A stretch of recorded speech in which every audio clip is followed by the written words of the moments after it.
Sam Carter, a diner owner, gave free meals to flood evacuees, risking his struggling business.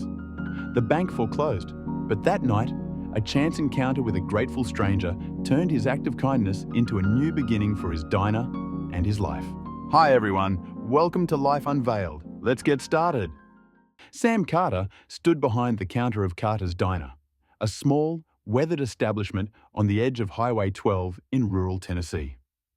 At 52, his broad shoulders and calloused hands told the story of 30 years running the diner his father had built with his own hands in 1975. The place wasn't much to look at. A single-story building with a faded red roof, a gravel parking lot, and a neon sign that flickered open in the early morning light. But to Sam, it was everything. It was where he'd grown up, flipping burgers beside his dad, where truckers knew they'd get a hot meal and a kind word, and where locals gathered over coffee to share stories of better days. The diner had survived recessions, chain restaurants, and changing times, but now it was on the brink. Sam had once been a rising star in Nashville, working as a logistics manager for a shipping company, pulling in a decent salary. But when his father passed away 15 years ago, leaving the diner drowning in debt, Sam left his city life behind. He couldn't let the place go. It was his father's legacy, the heart of their small community of Willow Bend. He sold his condo, moved into a tiny apartment above the diner, and poured everything into keeping it afloat. The locals respected Sam for it. "He's got his dad's heart," old Clara from the post office would say, sipping her coffee at the counter. Last year, he stayed open all night during that ice storm, feeding folks who couldn't get home. Didn't charge a dime. Carter's Diner wasn't fancy, just 10 booths, a counter with 6 stools, and a jukebox that hadn't worked since the 90s. But Sam kept it spotless, scrubbing the checkered floor every night, polishing the chrome edges of the counter, and making sure the coffee was always fresh.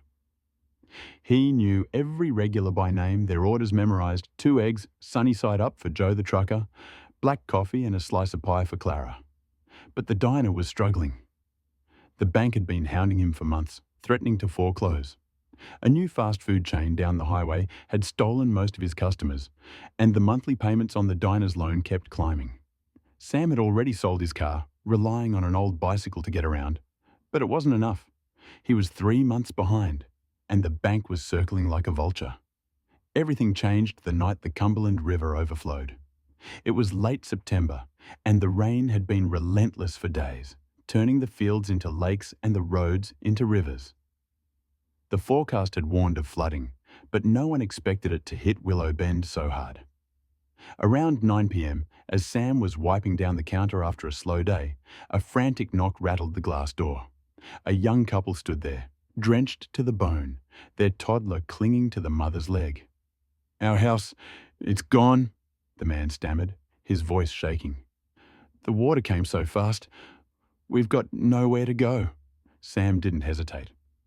"Come in," he said, grabbing towels from the back. "Get warm. I'll heat up some soup." Word spread quickly.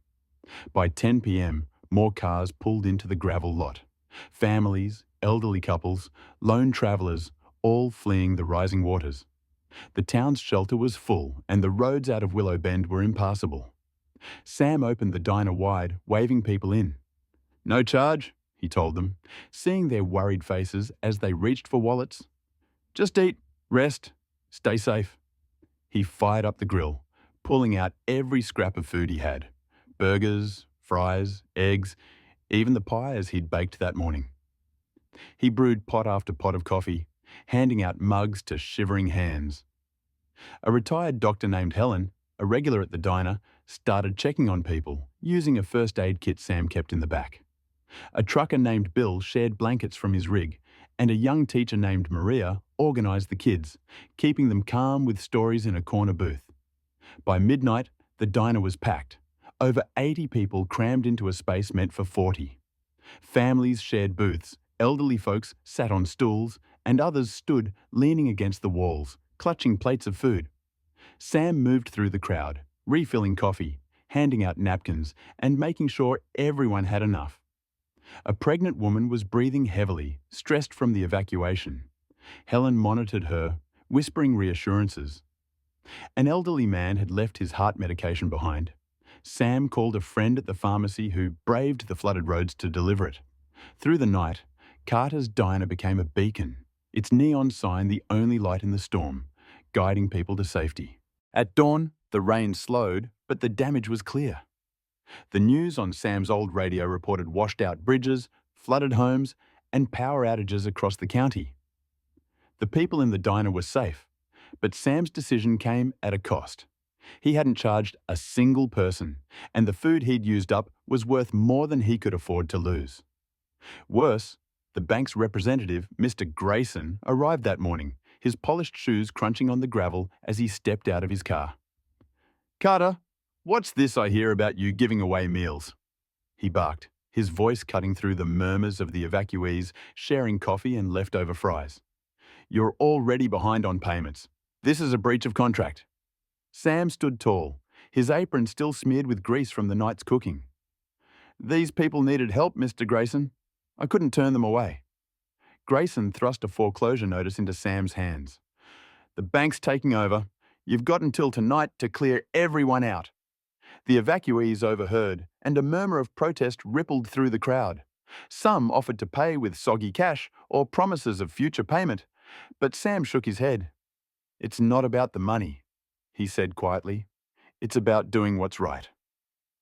But deep down, the weight of losing the diner, his father's dream, his life's work, pressed hard on his chest.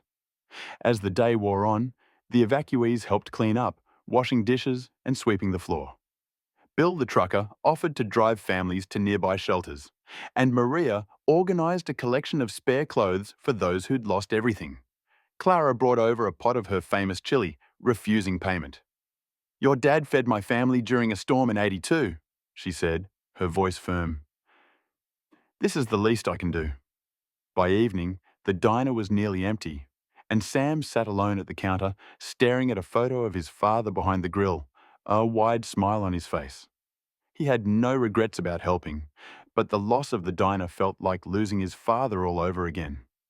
That's when he heard the sound of engines, a low rumble that grew louder until the gravel lot vibrated. Sam stepped outside, squinting into the dusk, and saw a convoy of vehicles pulling in. Red Cross vans, a mobile medical unit, and a news van with a satellite dish. From the lead vehicle stepped a woman in a Red Cross vest, her face familiar. "Mr. Carter?" she called. "I'm Lisa Bennett. I was here last night with my son. You fed us, gave us a place to rest. I work with the Red Cross. We've been looking for a regional relief hub, and your diner was on our radar." Sam blinked, stunned, as more people approached. Behind Lisa, a news crew set up cameras and a reporter began speaking into a microphone. "We're live at Carter's Diner, where one man's kindness turned a small business into a lifeline for flood evacuees." Lisa continued, handing Sam a stack of papers. "Your diner hosted our emergency coordination last night without even knowing it. That teacher, Maria, she's part of our team. She used your Wi-Fi to organize relief efforts when we couldn't reach her. We want to buy this property at double its market value and make it an official relief hub while keeping it a diner.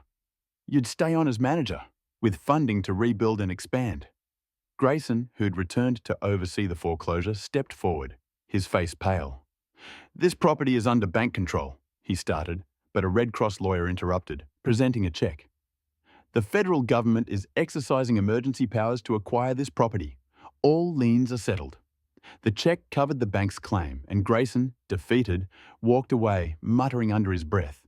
Sam's hands shook as he read the documents. Not only would he keep the diner, but it would become a cornerstone of disaster relief in the region, with resources to modernize while preserving its heart. The transformation began immediately. Red Cross engineers assessed the property, setting up temporary aid stations in the parking lot. The news crew interviewed evacuees who praised Sam's selflessness. "He didn't even know us," one woman said, tears in her eyes, "but he treated us like family." By the next week, Carter's Diner was bustling, not just with relief workers, but with locals and truckers who'd heard the story. The neon sign was restored, the roof repaired, and a new wing was added for emergency operations, while the original diner stayed open, serving its classic burgers and coffee. Sam still lived above the diner, but now by choice. He kept his father's photo on the counter next to a framed letter of commendation from the Red Cross.